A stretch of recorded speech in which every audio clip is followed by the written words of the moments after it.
So I'm going to do something today that I'm actually pretty nervous about. I'm going to build a Corvair differential.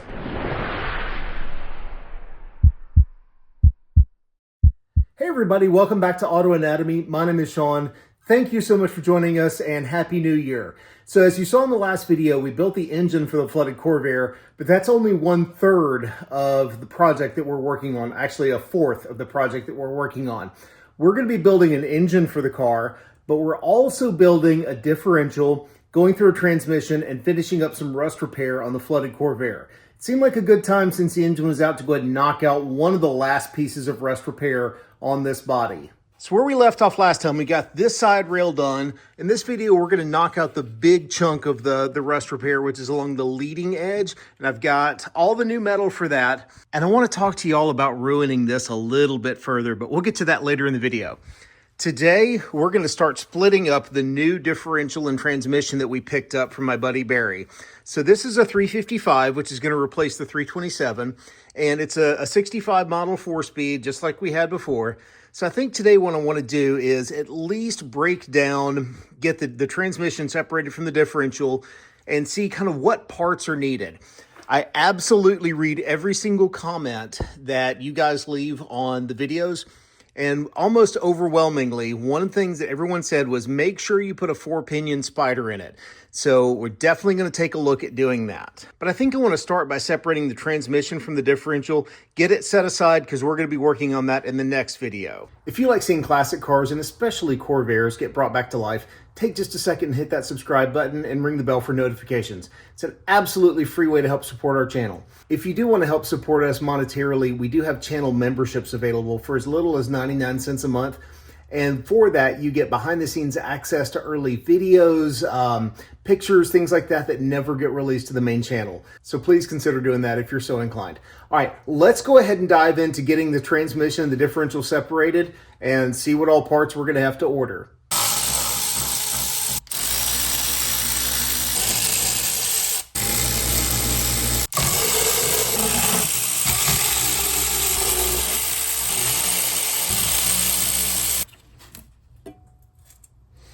All right, well, it looks pretty clean in here.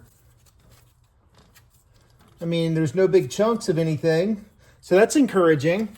Well, let me see about what is left to get this thing separated. I don't think there's honestly much. Maybe just time.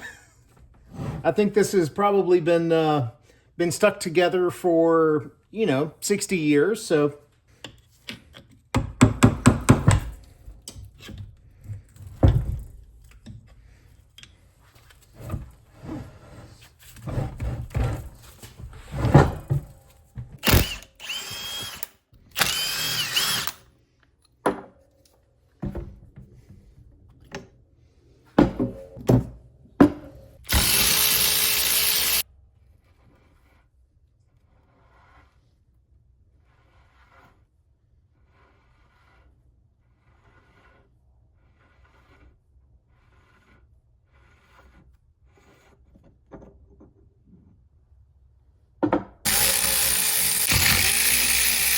So you've probably seen this tool in a video I did a long time ago, replacing some axle seals here, or some housing seals. But we're going to use this to loosen the tension on the side carrier bearings.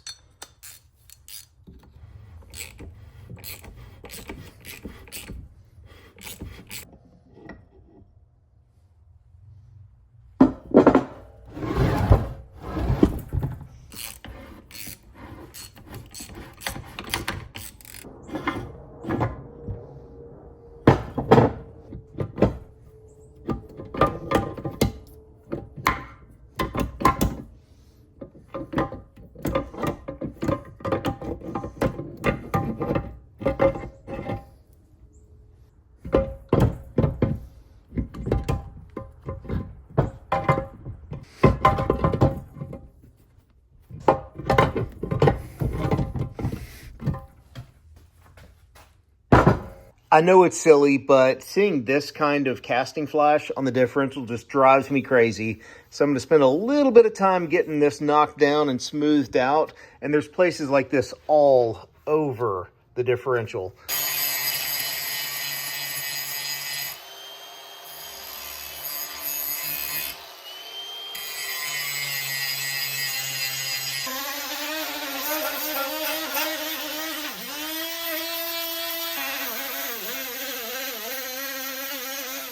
So in the course of cleaning up this case, stamped right into it, and hopefully you can see it, is AB0115. Does anybody know what that means? If you do, drop a comment below and let me know. All right, well, after a lot of sanding rolls and things like that, got the case all cleaned up. And before you ask, I didn't take out any ribs or anything structural, just smoothed a few things over just to make it a little bit, you know, prettier looking. And also, if I'm handling this thing, some of these edges are pretty sharp, so I don't want to cut myself just trying to work on my car. Next thing up, the input shaft, the throwout bearing snout, unfortunately, as you can see on this one, is cracked, which means it's got to come out. And the way that they come out is through the inside. So you have to heat up the case here and then push everything this way. But I'm going to have to do that anyway because I want to get this bearing out, because I'm going to replace probably most of the bearings, but I want to take a look at them first. So let me bust out the torch, heat things up, and start knocking parts out of it.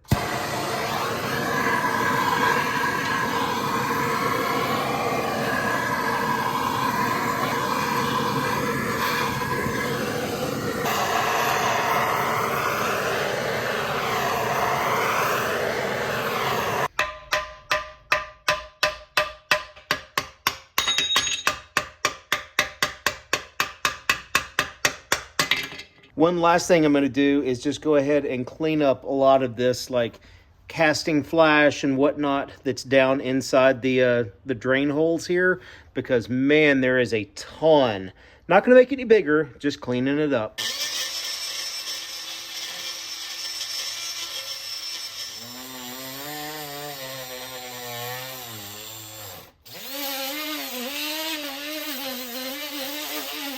So with the bearing knocked out of it, you can actually still see the original numbers on it. It says M88010 Hyatt, made in USA. So hopefully I can look up that number and find something like a good Timken bearing. I think it's the same bearing of the front and the rear of the pinion, and then need to order up a new, I think I'm gonna go with the stronger, heavy duty, longer throw up bearing shaft from Clark's. But that's gonna take a few days to get all the parts in. In the meantime, we need to go ahead and get to work on the last bit of rust repair here in the engine bay. So I've got the front piece that I cut off of one of Barry's cars. So thank you again, Barry. And what I think I'm going to do is, as I mentioned in the last video, the top part here, the front piece, is on top, and then the back lip here wraps under. But I think what I want to do is actually cut along through here and then grind the bottom down, preserving the top side of this, so that I can then hold this guy up, spot weld it back in place, and then stitch weld all along the bottom here and grind it down. And if I do everything right, you shouldn't see any seams at all, and it should look pretty factory.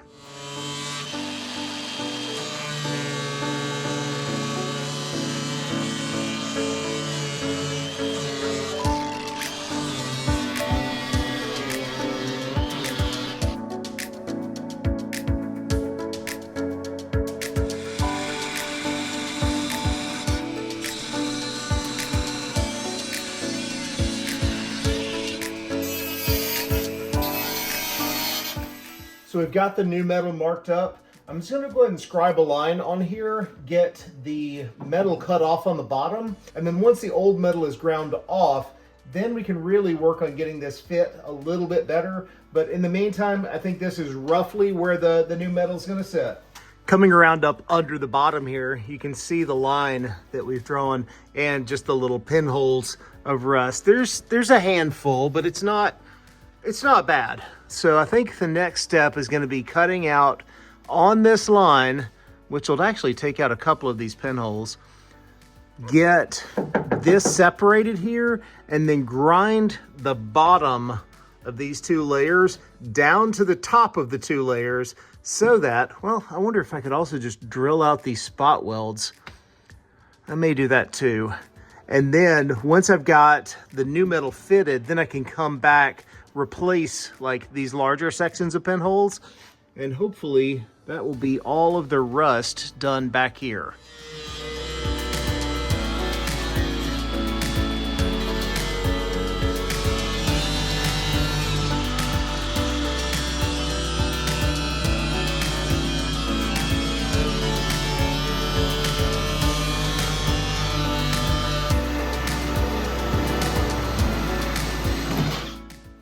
You know, if I'd been smart, I would have probably drilled these out before I cut, because now there's no real support on this, this bottom lip here.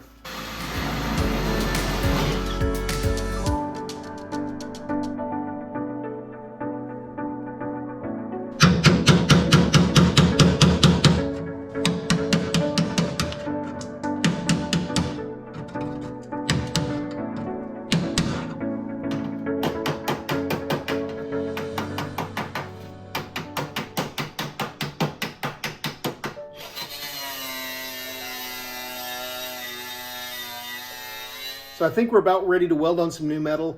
Let me show you my thought process. We're gonna attach this a couple of different ways. One, I've got some 3M panel bonding adhesive, and we're gonna apply it to this side, which is the bottom here, and it'll get sandwiched up, just something about like that. So we'll have a chemical bond. Then we're gonna come through and spot weld it, and you may be able to see I had to make a little modification. I had to grind this down a lot so that it's going to fit in between the channel here, because this is about the same width and it's pretty tight. So we're going to panel bond it and we're going to spot weld it. And then once that's all secure, dry, everything, then we'll come back and stitch along the bottom here, attaching the new metal to the existing metal here. And then I think this will be pretty much wrapped up.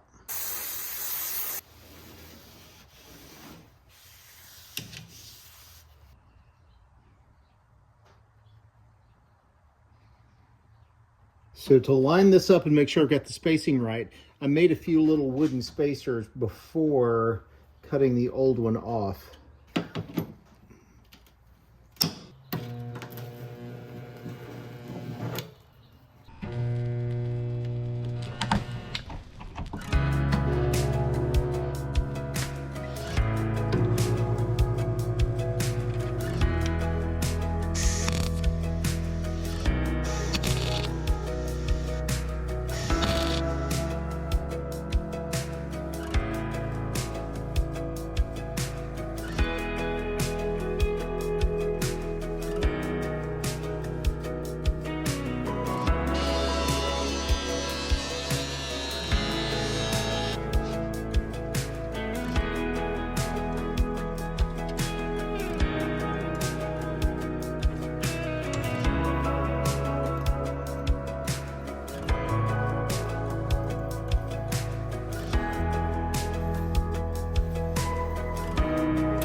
So pretty much all the rust repair is done now in the engine compartment.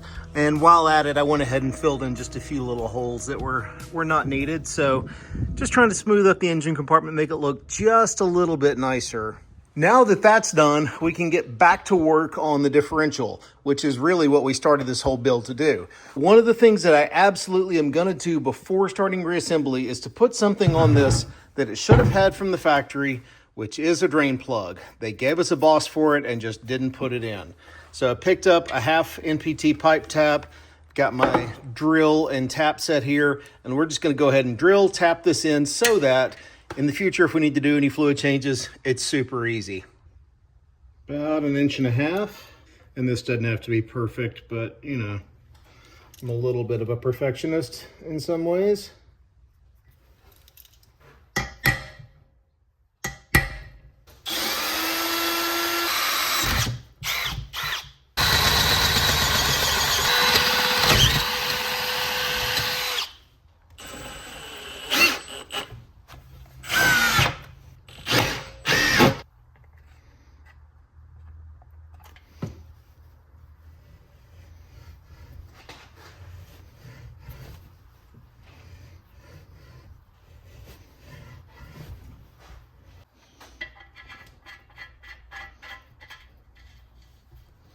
Well, with the last modification made to the differential case, I think it's time we clean it up and start getting it painted.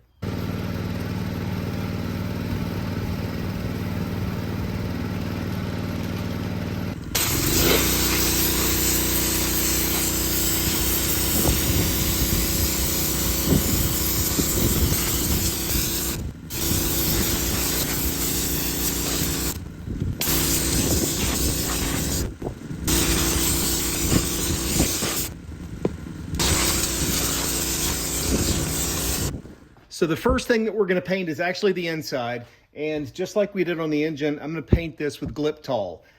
Does it need it? Probably not, but you know, I've got a can of it here, so why not? If nothing else, it'll help seal the inside, you know, from any stray dirt, anything like that, and just help it drain faster. So let me get this thing scrubbed inside and out, and we'll start painting.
For the paint on the differential, we're going to go with the Seymour Cast Blast original cast iron finish, and I've seen some really good results with this stuff. This is the same brand paint, not the same color, that I used on the Corsa Dash, and I really like the way that it lays down. It doesn't get stripy, which, you know, with some metallics you can really do. I've got the differential heated up. I like doing that just because, one, it burns off any impurities, but it also just seems to make the paint lay down a little bit better. So let's go ahead and get this thing painted up.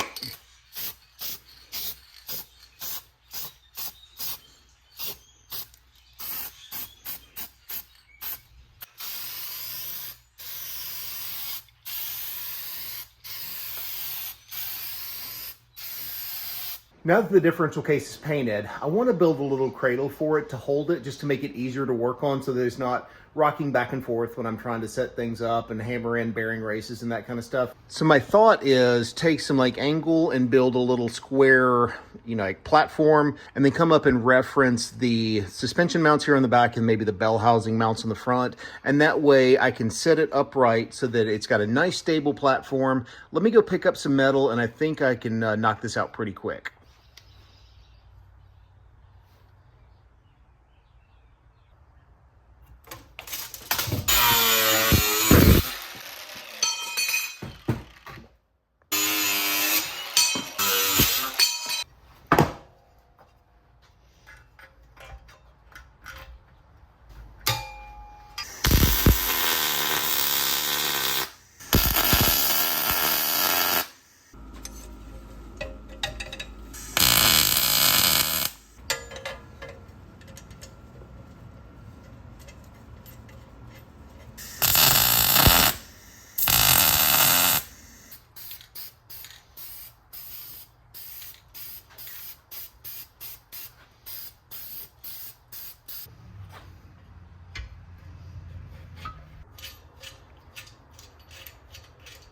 All right, well, moment of truth. Let's see if this works. And now I've got something that I can actually clamp down onto the bench, and if I need to hammer a seal in or something like that, it's not going anywhere. It's nice and solid. With that done, let's get on to building the differential. As you saw earlier in the video, the original throwout bearing sleeve was cracked, so ordered up a new, stronger one from Clark's, and this one actually takes 2 seals. So if you look down in here, hopefully you can see there's a little snap ring, then there's a seal. And sometimes these leak, so the aftermarket has developed this one, which puts 2 seals in it, doubling your chances of it keeping all the oil inside the differential. One thing I wanted to measure before we start installing this is the actual size of this, because in talking to Bob Coffin, he was saying that, you know, he's seen some of these where they're actually different sizes. So when you go to put them back together, they actually will throw off your pinion depth, because if you think about it, this goes in the case, the bearing shell goes in here, and if this is thicker, it's going to push your whole pinion backwards a little bit. Well, actually, this technically is forwards, but this way a little bit. So I want to measure the original one and then compare it to the new one here. We are 461, 461, 460 and a half, 461. Okay, so about 461. And this one, 461, 461. Get that knot on the tapered part. 461. So thankfully this is the same size as the original, so we shouldn't have any issues with the pinion depth. Let's go ahead and get this guy knocked in place, and then we can follow that up with the bearing. And I've got the race part of it actually in the freezer right now, just to shrink it ever so slightly to make it easier to hammer in.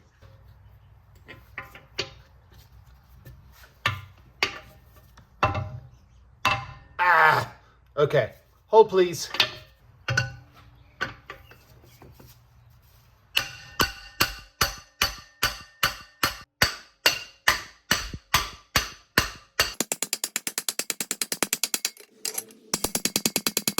And not that it's of any consequence, but I did go ahead and line up the notch in the throwout bearing sleeve with the oiling hole in the case. So who knows? Maybe it's supposed to be that way. Maybe it's not. I don't know, but I did it anyway.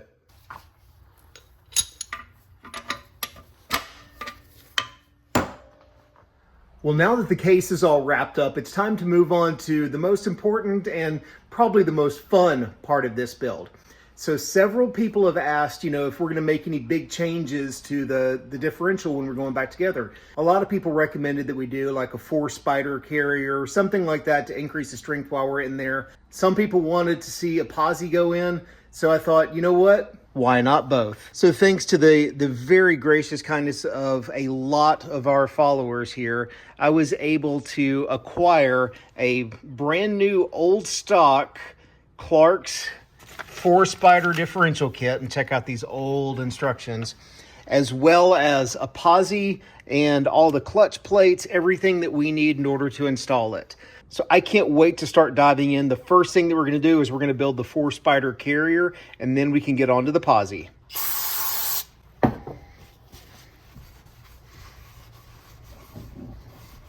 So we're going to take one of the original side gears and one of the thrust washers, and I've got just a little bit of lube on here, and that will drop in just like so.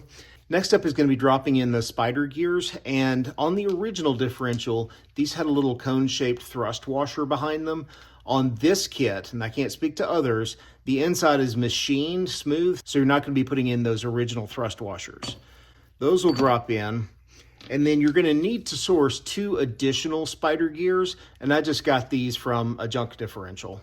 And those will drop in place. Followed by the little nut, which this is what that screws into. And that just drops right down about like that. Once that's all in place, there is a square carrier that will drop in, and this is what your roll pins will go through to keep everything in position. Speaking of roll pins, this is the original pin, cross pin, that came out of the differential, and it's going to go in this way, and you want to make sure that the hole in the cross pin lines up with the hole in the case so that we can put that right there, that roll pin in to pin this one in place.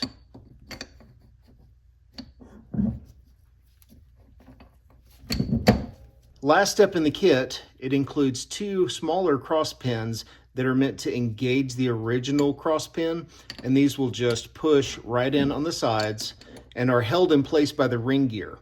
So once the ring gear goes up and in place, it prevents these pins from coming out.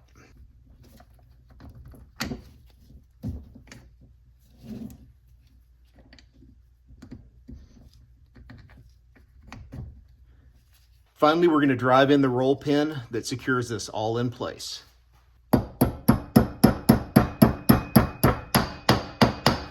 Next up is going to be assembly of the Posi unit. Now, one thing you may not see just from this angle is this is a Posi side adjuster and this is a standard adjuster, and you see how much shallower the Posi is, because if you use a standard adjuster, it's going to push the differential too far towards the center line.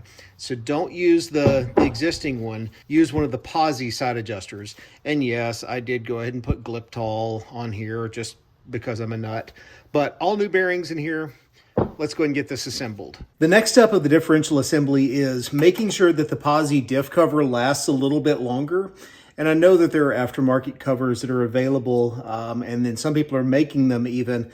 But this is a factory cover, and if you look right here, this is where the bearing slides on. These slots come awfully close to the bearing surface, and from what I understand, they have a tendency to crack right here because there's a sharp angle. So what I want to do is, and thank you Bob Coffin for pointing this out and providing all kinds of help with this, this differential build, is just take and radius this just so slightly right here so that there's a smoother transition from the slot to the face here, just to try and reduce any stress.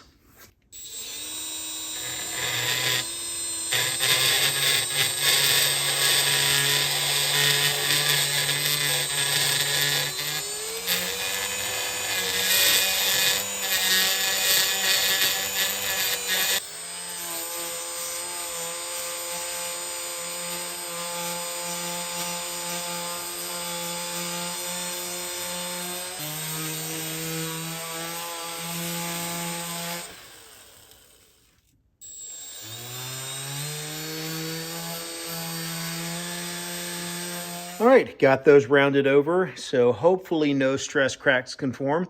Let me get this thing cleaned up, press a bearing on it, and then I think it's time to start assembly. The last bit of assembly before we can finally start putting the differential together for good is the assembly of the Posi unit itself. I've got it all cleaned up, so let's go ahead and throw the plates in it. The first plate to go in is actually a slightly cone-shaped one, and it's called a Belleville plate. So that one will drop in, and I've got just a little bit of lubricant on there to keep those discs from sticking together, you know, when we first start driving it. Next is what would be like a friction material on most limited slip differentials, but these are actually just steel. And this one is also cone-shaped just a little bit, so that one is going to go in, followed by a flat steel, another friction, and then finally the top steel. So that's all the plates and steels that go in it. Next up is going to be, actually I think it's the spacer, but you can put it in before or after. And then we've got a new side gear that actually has teeth that engage down on the plates themselves. So that'll just drop in, and actually I may put a little lube right on there. That's going to drop in, get everything lined up, and this should drop down just like that. And you can see as I try and turn this, there's a lot of friction between the two, and that's what actually locks up both rear wheels when driving. Before we can complete the assembly of these two pieces, there is one last modification that we need to make, and that involves the little nut that the U-joint carrier screws into. Now, an original one is something like 175 thousandths thick from here to here. And unfortunately, if you try and put that into here, it's going to stick out too far this way, putting too much pressure on this gear, which would put too much stack load or pressure on the clutches and basically give you a locker rather than a limited slip. So this has to be machined down to like 125 thousandths, and this one's 126th. So make sure you do some measurements and get this done before you start assembly. Now that we've got ours machined, we're going to go ahead and drop it in and mate these two pieces together, and then we can finally get on to building the differential.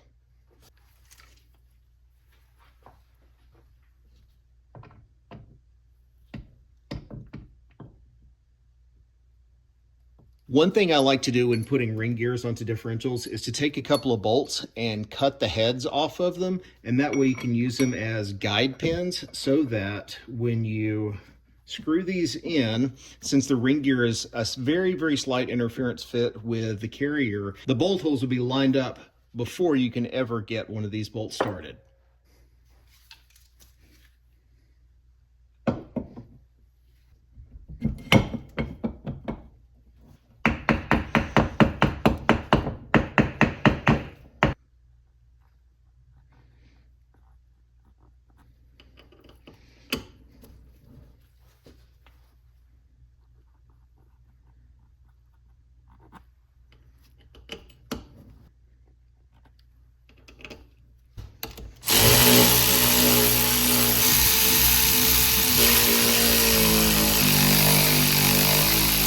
So with the carrier assembled, I think it's time we go ahead and actually try and put the differential together. So I've got all my new bearings. I went ahead and took one of the original bearings and sanded out the inside just a little bit so that it'll slide over the nose of the pinion a little bit easier in case we have to change some shims. Speaking of shims, I picked up an assortment of shims, and one of the nifty little facts about the Corvair is that it shares the same pinion bearing with a Ford 9-inch. So you can pick up Ford 9-inch bearings and bearing shims, and they're a lot cheaper.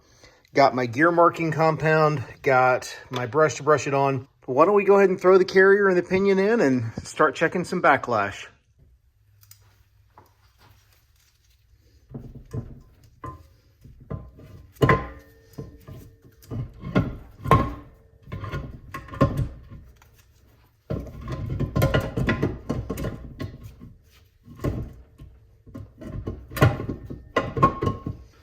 Well, they didn't make this easy, do they?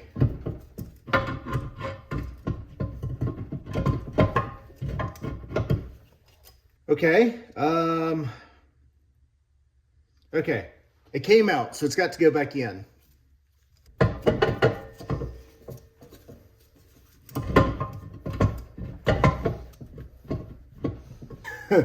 Unfortunately, it may be stuck.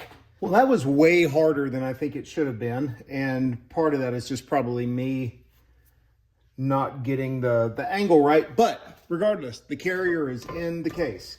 Next up, we're going to drop in the pinion, and I'm going to select just a medium shim. Now, on mine, there was no shim at all because I think it had honestly, well, let me rephrase that. There were pieces of a shim. And you can see the bearing spun just a little bit, but it's not enough to cause any like grooves. You can see grooves, but you can't even feel them with, a 12,000th shim. So I think this shaft is okay. So we're just going to pick a middle of the road shim and then take our bearing that we modified, just ground out the inside a little bit, and then drop it over. And we're going to use this as a good starting point to check our contact pattern.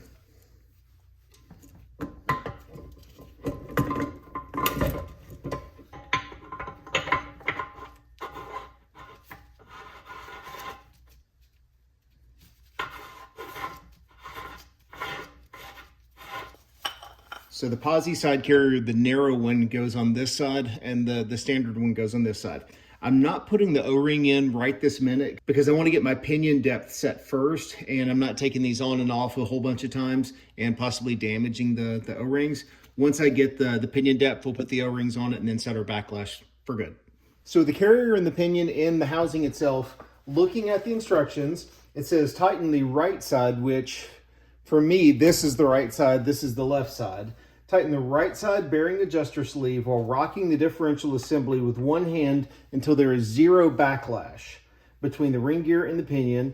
Mark this point with a crayon or pencil and then back off the adjusting sleeve 3 or 4 notches to eliminate O-ring windup, and then retighten 1 notch loose from the zero backlash mark. Okay. Now, every YouTube channel says that they have the best subscribers, but I truly believe that Auto Anatomy has the best subscribers in all of YouTube. One of the reasons, among hundreds, is that the Corvair community helps each other try and keep these cars alive. They help, in other words, bring these classics back to life. One of our subscribers, Troy Hendricks, reached out and said that he developed some tools for 3D printing, and he wanted to send me the files and see what I thought of them. So Troy sent me files for a differential side adjuster tool, the rear pinion adjuster tool, a yoke driver, which goes into the side of the differential carrier itself, and then a pinion driving tool, which can help measure turning torque. So I printed all of these up on my 3D printer and used carbon fiber reinforced PETG. So thank you so much, Troy. I really appreciate this. I will put the link where you can download these files, not only on our website, but in the description below. If you are going to use these, one suggestion that he made was to actually not use the drive in the center, but to pick up an 1¼ inch socket, and that be how you drive it. It's just a little bit stronger to do it that way. I think I have pretty much gotten all of the backlash out of the differential here. So the next step here, it says mark this point with a crayon or pencil, then back off the adjusting sleeve 3 to 4 full notches to eliminate O-ring windup. So I actually had to go and buy some crayons because I don't have any. So we're gonna mark, if this will mark somewhere, let me try a little rougher spot there.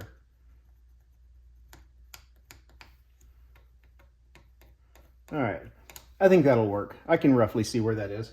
We're gonna back off 3 to 4 full notches and then retighten 1 notch loose from 0. So 1, 2, that's 3 notches. And then we're gonna retighten 1 notch from here. So 1. Okay, that is retightening 1 notch from our 0 preload mark.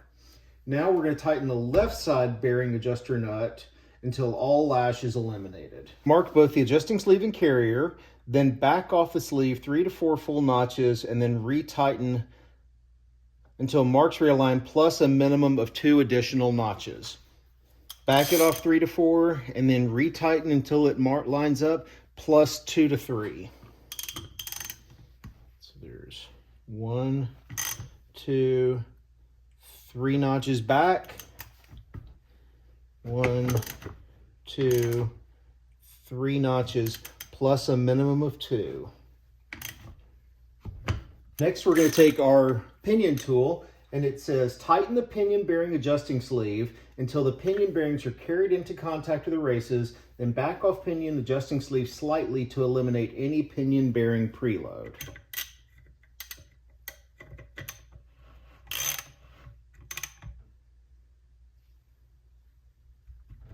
Okay, and then back off slightly. So we should have, ooh, that's pretty loose. At this point, measure the turning torque using our tool. So we're going to slide this in, engage the pinion here, and then we're going to measure the turning torque, or how much force it takes to actually spin the differential. And the way that we're going to use this is with an inch-pound torque wrench. Now this one happens to be from, my bicycle days, my triathlon days, but I think it'll still work fine. It's going to engage the tool with a 3/8 drive here, and then it says we want to record this reading, then tighten the bearing sleeve to increase the initial turning torque for 9 to 11 inch-pounds with new bearings. So let's see where we're at right now. I'm just going to turn this a little bit just to make sure it's nice and loose. So since our initial turning torque was about 2, it says we want to increase our pinion preload until it's about 9 to 11 inch-pounds higher than our initial reading, so just slightly more. So we should get, at a minimum, about 11 inch-pounds, if I'm reading this right. That's right about there. Just checking my initial backlash here. Looks like we are at right about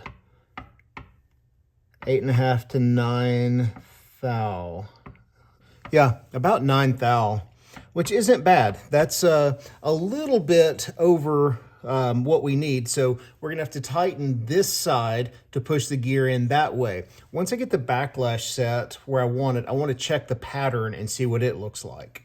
So we're going to loosen this side, tighten this side, and push the whole carrier that way 1 notch, which should be about 3 thousandths. 6.5 thou. So spec on this is 5 to 8, which is pretty much spot on perfect here. 5, 6, 7. Yeah, so we're spot on perfect. So now let's go ahead. We've got our preload set right on the pinion bearings. We've got our backlash set right. Let's go ahead and take some of our gear marking compound and see exactly what our pattern looks like.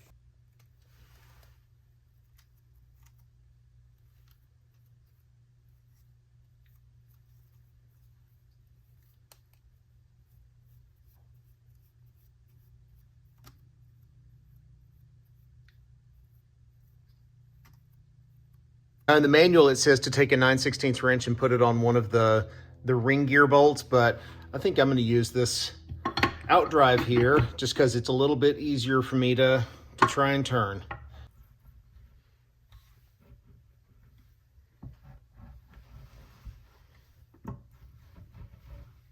Well, after taking this thing in and out maybe a dozen or more times, I think I've got a pattern that I'm pretty happy with. I could use a slightly thicker shim, but overall, I think I'm pretty happy with that. We're centered pretty well top to bottom, or, heel to toe and flank to face on both the drive and the coast side. I'm going to clean this thing up, get the new bearing installed, recheck it one more time, and I think we're ready to honestly wrap this up.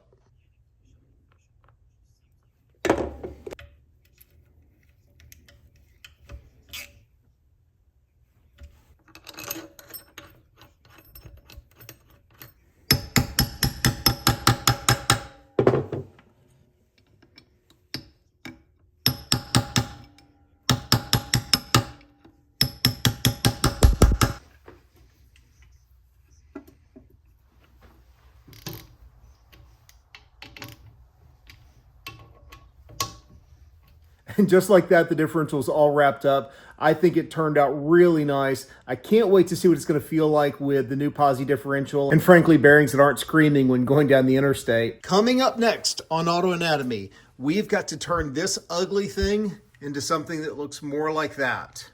But that's going to have to wait until the next video. Thank you all so much for watching. Take care of yourselves. God bless, and we will see you soon.